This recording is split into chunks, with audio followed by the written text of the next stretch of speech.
So in this video, we're going to define the y-intercepts of a graph. We're going to learn how to find them, and then we're going to talk a little about why they're important. So the definition of a y-intercept,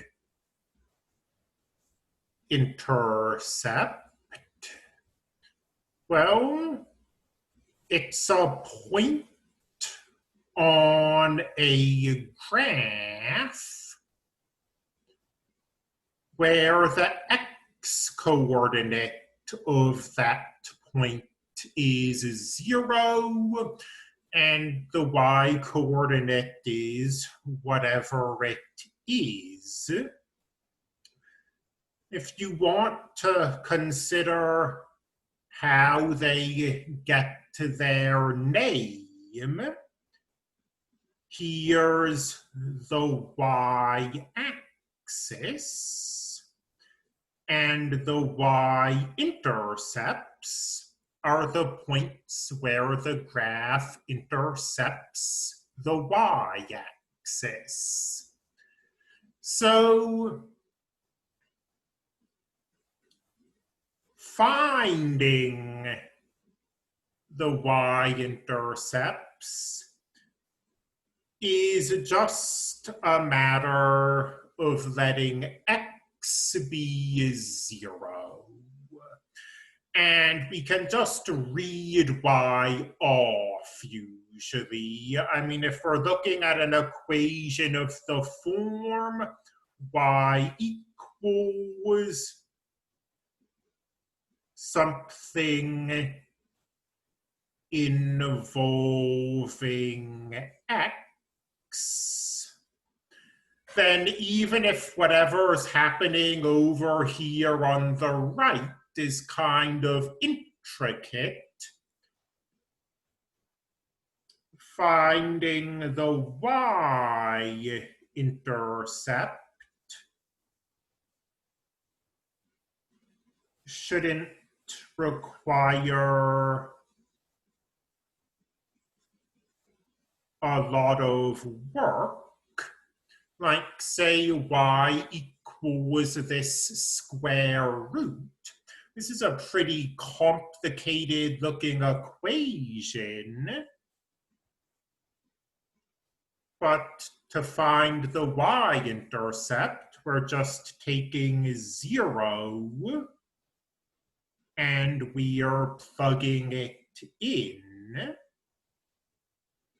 Y equals the square root of 0 squared plus 17 divided by 2 times 0 plus 1,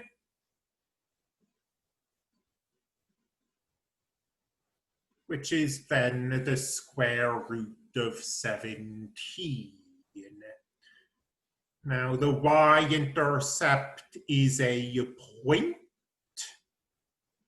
When you're asked to write it, there ought to be 2 coordinates, the x and the y coordinate, even though in this context, the x coordinate is always 0. Why do we care about the y-intercept? Well, the y-intercept usually takes on the role of a starting value, as it were. So, for example, you take an object and you throw it off of a raised platform. And here x is going to be the time, and y is going to be the height of the ground. So we've got some raised platform. We're throwing something off of it. We're looking at the height above the ground, not the height off the platform. And the details of what this equation is going to be, that's a calculus problem, but maybe it looks something like this. And you ask, what's the y-intercept? And you find it with relative ease. To find the y-intercept, you just set x equal to 0. So this is 0, this is 0. All that's left, we're measuring in meters, by the way, all that's left is this 17.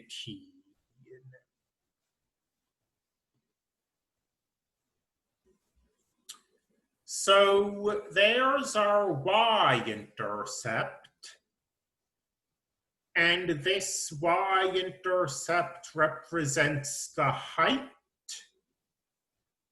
at time 0. So x, remember, I say remember, I guess we didn't really state the unit before. X is the number of seconds since the object was thrown,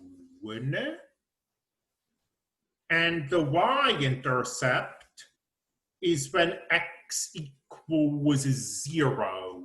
So the moment of release, you've just thrown the object, but 0 seconds have passed. It's still right there in your hand. And y is the height of the object at that moment. The height of the object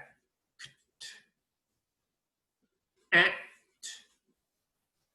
the moment it was thrown. A slightly less convoluted way of saying that. The object was thrown from a height of 17 meters. So y-intercepts give you starting values. They give the default state before whatever's happening happens.